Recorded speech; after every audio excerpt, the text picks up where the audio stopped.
I'm Mike Ahern. The first televised presidential debate is over, but I'm about to go one-on-one with a man who says the medium should not be the message. After 4 decades of reporting the stories that shaped Indiana's history, now he's bringing you face-to-face with today's newsmakers. This is Mike Ahern, one-on-one. Well, by now the dust has settled around the first presidential debate, but after all is said and done, did it change anyone's mind? Did it change Jeff McCall's mind? He's the DePauw University professor who has strong opinions about such events. Tonight he joins us one-on-one to make his argument. Jeff, welcome to the program. Thanks for having me, Mike. You wrote a very thought-provoking op-ed piece in the Indianapolis Star last weekend in which you argued that televised presidential debates in their present format have little value. Did anything happen last night to change your mind? Well, last night's debate was fascinating. And it may be different than some of the debates in the past. And the distinguished political scientist at the University of Virginia, Larry Sabato, said that generally debates don't move the needle in terms of polls or election results, but he said this one might. I guess I would tend to agree with him in that regard. And I think that's because the performance of Romney seemed to catch the president by surprise, that maybe President Obama was playing it safe a little bit, sitting on a lead, maybe, to use a football expression. And Romney seemed to take advantage of that and came well prepared. But my point in the column that I wrote last weekend that appeared in the Indianapolis Star was that television's maybe not the best place for us to be trying to have political dialogue in the first place. Yeah, I want to talk about the broader picture here, but let's use last night's debate as a springboard to get into that argument. Okay. It is said, and you just mentioned this, that Romney sort of drove the debate last night. The challenger, that's not unusual, though, for a challenger, is it? No, the challenger has to show up and kind of assert that they deserve to be in the same place as the incumbent. And Romney certainly did that from the outset. And he not only challenged the president effectively at various times, but he also challenged the format, including the debate moderator, Jim Lehrer, who was a veteran journalist and an experienced debate moderator. But even Lehrer seemed to be taken aback at times that Romney had points he wanted to make, and he was bound and determined to make them. Now, that can be a risky strategy if you come off through that television lens as being somebody who's too pushy or not following the rules. And I think maybe Romney was up near the limits of that a few times. But most of the people after the debate seemed to think that he had won and that he had remained respectful to the moderator and the president. And if he can get to that point where he can help determine the outcome and dictate the topics and the tempo of the debate without coming off as being overbearing or pushy, then he's probably successful. And confident, because one political advisor said prior to the debate that I listened to on television, said that it's important for the candidate to look confident, but not necessarily competent. But I think maybe Romney did both last night. Well, and confidence is something that, has to reach through the camera, through the television lens. And you can't fake that. You're either confident or you're not. And Romney was able to step forward and be confident in what he was saying. Now, not that everything he said was 100% accurate, because Fact Checker has come back today and determined that actually both candidates played a little fast and loose with the details at times. But if you can say things and be convincing in saying them, let's face it, most of the people watching last night were not in a position to know whether anything was factual or any of the details or statistics were accurate or not. And many of those people won't be around following up today to determine which facts were out of line. That's a good point, because Obama advisor David Axelrod said last night, this debate is a theater of the moment, as he put it. But the fact is that for a lot of people, this is their first introduction to Mitt Romney. Yes. And because they haven't followed the campaign up to this point. Interesting to think about that, Romney has been on the national stage for years. He was governor of Massachusetts and the coordinator of the Olympics, and he's run for president 2 different times, including a very long primary season this year in which he appeared in many debates on cable television. But here's the thing. Only the political wonks were watching the primary debates last winter. And so for a lot of the people who were not deeply into politics, when the general election arrives, now they're ready to think about it. And no doubt in the audience that was estimated between 50 and 60 million people, there were a lot of people who were not that familiar with Romney and maybe saw that he was able to present a side of himself that is different than the way the Obama campaign has tried to caricature him in recent months. Yeah, already parallels are being drawn between this debate and the first televised debate between John Kennedy and Richard Nixon. In fact, Nixon himself said, we have some video of that debate, and there it is in the grainy black and white footage. Those who listened on radio thought that this was a draw, or that Nixon even won the debate. Nixon himself said later on, it's not what you say, but how you look on television that's important. Well, and Nixon, of course, went into that debate having been vice president for 2 terms under Dwight Eisenhower. So he maybe came in figuring that being statesmanlike and having a lot of details and a lot of facts would carry the day. But Kennedy had a better sense that style was more important and would help, give him a reason to be on the same stage with an incumbent vice president. And you talk about, the difference between radio and television. Television as a medium, we focus a lot on the visuals, the production techniques, and the nonverbals of the candidates. And we're human beings, we can't help that. That's how we're programmed. But on radio, you only have the person's words and how they sound. And you might find this interesting that one of my students who was on the highway driving and listening to the debate on the radio came to see me the morning after the debate and said, I listened to the debate primarily on radio, and it really is a different experience because you're focusing only on their ideas, the points they're making and how they're saying them, and you're not thinking about camera angles or cutaway shots, and you're not thinking about which candidate is taking notes or who looks somber or anything like that. And I thought that was a fascinating, it's anecdotal, but I think it's a fascinating example of a college student who studies media who could say, confidently, it is a different experience listening on the radio. Back with Jeff McCall in just a minute now to talk more about the debate itself last night and what you would suggest would be a good way to replace the televised format after this.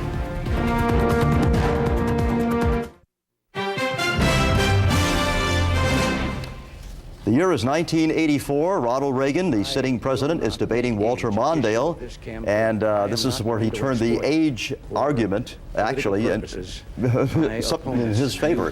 Jeff McCall from DePauw University joins us here. And no zingers last night, but I think what Reagan proved there in that particular debate, that a conversation with the public, with the voter, with the audience, is important. That's right.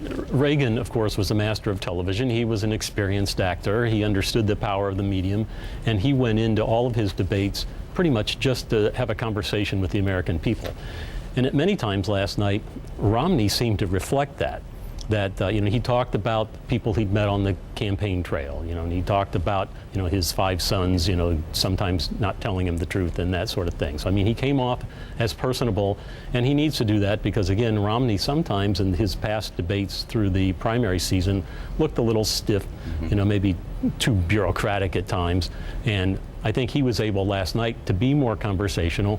And, when he addressed Jim Lehrer to say that he was interested in cutting public television funding, he even, directly addressed Jim and said, kind of like, I like you fine, but I still want to cut public television. Big Bird and has Big to Bird, go. yeah, that's right, but we like Big Bird too, but we don't need to have the government funding them. And when he, made accusations against the president, he looked right at the president, and I don't think in a glaring way, but just in a direct, forthright way. But again, that's the power of television, and it makes us focus on those kinds of nonverbal and sometimes peripheral issues that aren't necessarily idea focused. You're talking about the visual aspect here and the staging. And I even noticed last night that that Romney wore a red tie, red states, Yeah. and Obama wore the blue tie. Yeah, I noticed that too. As soon as they came out on the stage, I commented about that to my wife.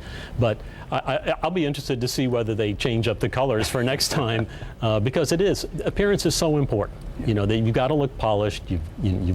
You want to make the right signals, and I wouldn't be a bit surprised if the red and blue ties weren't consciously decided by the wardrobe people for the respective campaigns. Okay, we're going to talk more with Jeff McCall of DePauw University about his ideas for how to change this debate structure coming up.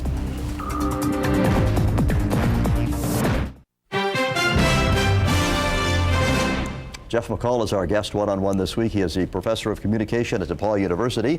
This follows several days after his op-ed piece in the Star, questioning whether the presidential debates as staged on television today have much value. Because of our short attention spans, for one reason. But it seems, last night, I keep coming back to last night, I keep promising I'm going to spin off that, but that the candidates did seem to at least acquaint the audience with the issues. And a lot of people aren't acquainted that well with. That's right. I think both candidates knew that they had to get their issue agenda out in the public, and they did that.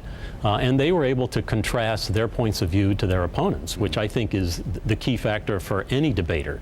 So, debating is a good thing. I mean, I'm in favor of having candidates square off and engage each other directly rather than through political commercials or stump speeches or through surrogates or anything like that. So I think that's a good thing. Television, I think, maybe gets us off of the focus of the dialogue and the issues in some ways, and that was pretty much the point I tried to make in the column. Yeah, and you said television is what you called a terrible place for presidential candidates to demonstrate ideas of substance because of the short attention spans we have. But the advocates of these debates, Jeff, will say that these are the only times that the campaigns cannot control the message, that this is not a 30-second spot or a 60-second spot. This is man-to-man, candidate to audience.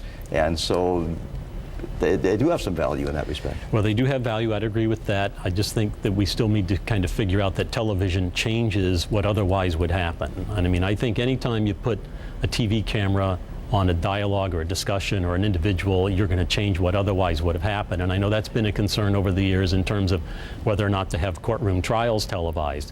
And all you need to know to figure out that television changes the situation otherwise is as soon as you point a camera at a crowd at a college football game, instantly all the people are jumping around and quite enthusiastic, no matter what the nature of the game is in front of them at the moment. So the cameras do change things.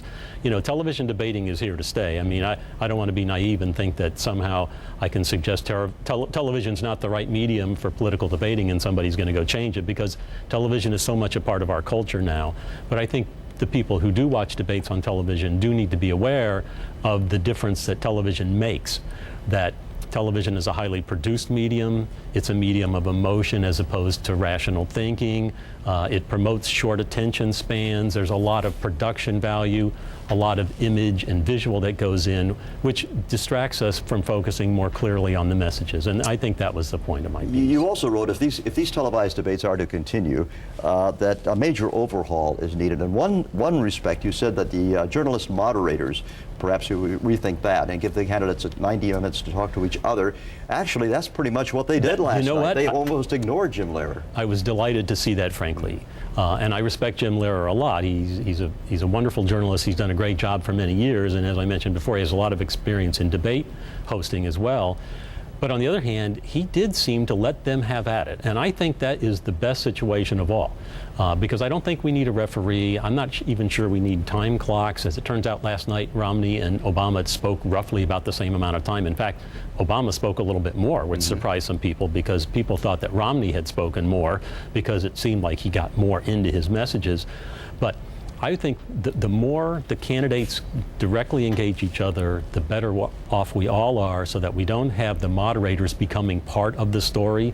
And last night was pretty close to what I would suggest. The moderator raised a few topics, challenged them a couple of times to differentiate each other, but outside of that, he let it go. And Jim Lehrer, I think, has received a lot of criticism since the debate, because he didn't reel in Romney, that he let Romney talk over him. But then later on the debate, you noticed President Obama took advantage of that opportunity to ask for his extra time and to keep speaking, even though a couple of times Jim Lehrer was ready, clearly, to go on to the next issue. And I think the irony is that maybe Lehrer did not do by the textbook the proper job moderating, but still, I think it was a better debate because of the way it came off. I agree. Do you think maybe he read my column? He might have. He might have. I know I did. But I think though, getting the moderators to back off a little bit, letting the candidates have more direct engagement with each other without somebody in the middle, I think is a good thing. And I also like the fact too that we've evolved in political debates now to where we generally just have one moderator asking questions.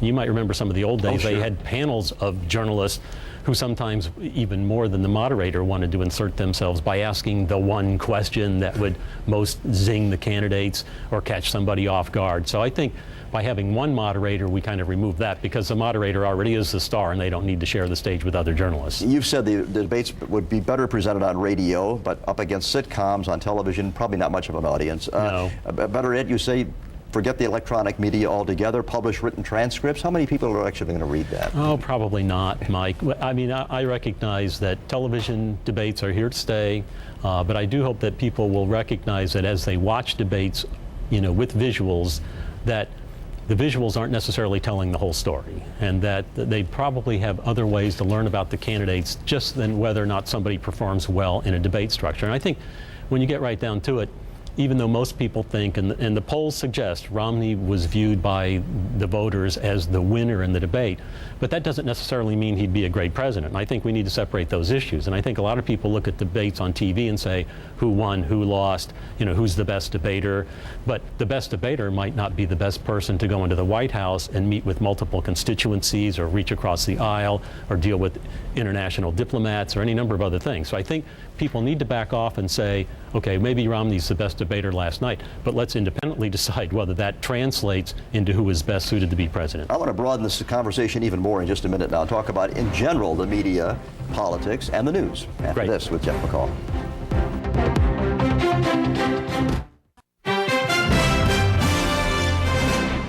We're back with Jeff McCall of DePauw University talking about the debate last night and debates in general.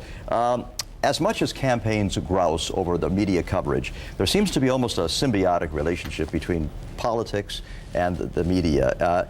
How does the media avoid becoming a conduit for the political message of the day? That's a really tough call, and I think it really has to boil down to what the culture is in every single newsroom that's going to cover a political campaign, whether it's at the city level or state level or congressional level or certainly at the presidential level with the networks. I think we need to develop a culture in those newsrooms where they know they're not getting worked and they make independent decisions. And not that journalists don't have their own political ideas or their own personal preferences and who to vote for and whatnot. But as Britt Hume, the longtime ABC White House correspondent, said, who's now retired senior editor from Fox News, he said, fairness is not an attitude, fairness is a skill. And I think that has to begin in newsroom cultures where the journalists go in thinking, okay, we need to be fair and we need to practice being fair, regardless of what our personal political opinions are. And I think probably there was a day in television news where that was more the case. But of course, you didn't have as much news time to fill in the 60s and even into the 70s. And journalists were able to get on, make some points, cover the facts, and they didn't have time for a lot of analysis and interpretation.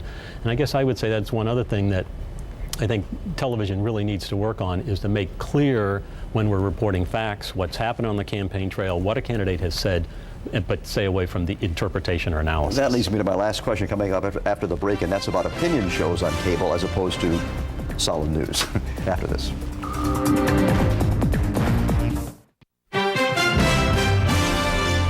Our one-on-one guest this week, Jeff McCall, the professor of communication at DePauw University. Time was television was a unifying factor in this country. We all kind of gathered around this electronic hearth and we watched the Kennedy assassination or the moonshot. Now it seems to be just the opposite, that we're fragmented, that we watch people with whom we agree because of cable news, opinion programs. As Steve Hammer in Nouveau wrote several weeks ago, and I had a great line, the chances are the news that you are getting in your home is not the same news your neighbor is receiving. Well, Mike, you've made a great point, and the columnist made a great point in Nouveau as well. We do tend to gravitate toward news sources that we tend to agree with, and we're sometimes looking for people just to reinforce our points of view. And you're right, in the early days of television news, when number one, you only had a few newscasts per day, but you had the 6:30 news on CBS with Walter Cronkite, and you had David Brinkley and Howard K. Smith on ABC. That was it. Those were common experiences we had as a nation. We had common experiences. We were getting information from the same sources, and also they bent over backwards to be as straight-line journalists as possible, coming out of kind of that Murrow tradition, and to not mix analysis in with straight news. And that's the problem with a lot of the cable news programs, is you sometimes don't know what is straight reporting versus what is analysis and gravitate interpretation. toward a commentator who you might agree with. And so in that respect, you're not getting both sides of the story. That's right. And I think a savvy news consumer in this day and age has to force themselves to get out and get multiple sources. They read a newspaper, they need to watch a TV newscast, watch multiple TV newscasts, maybe listen to the radio, different kinds of news stations or NPR or whatever. They need a mosaic, so to speak, as I say sometimes, of news to make sure they're getting full information, because if they just go to one track, they're probably not fully informed. And that might be comforting to them, but it might not be in their best interest as citizens. We only have a few seconds left. It is too bad because this is a whole new topic, but social media has changed a lot of this, hasn't it? That's true. Twitter went crazy last night, and I understand that, but a thing that disturbs me a lot is young people in particular say that they get their news from social media rather than from traditional news outlets, and I think there's a real danger there too. Yeah, okay. Jeff, our time is up. Thank you so much for sharing your Nice to thoughts be with with you. us Thanks for after having the me, debate. Mike. And we'll read your next column. Let's see what you say about debate number 2. Thank you. Thank you very much. Jeff McCall of DePauw University. Here's how to reach us with your comments about our show and any suggestions for future guests. We'll see you next week. I'm Mike Ahern, one-on-one. Thank you for joining us, and good night.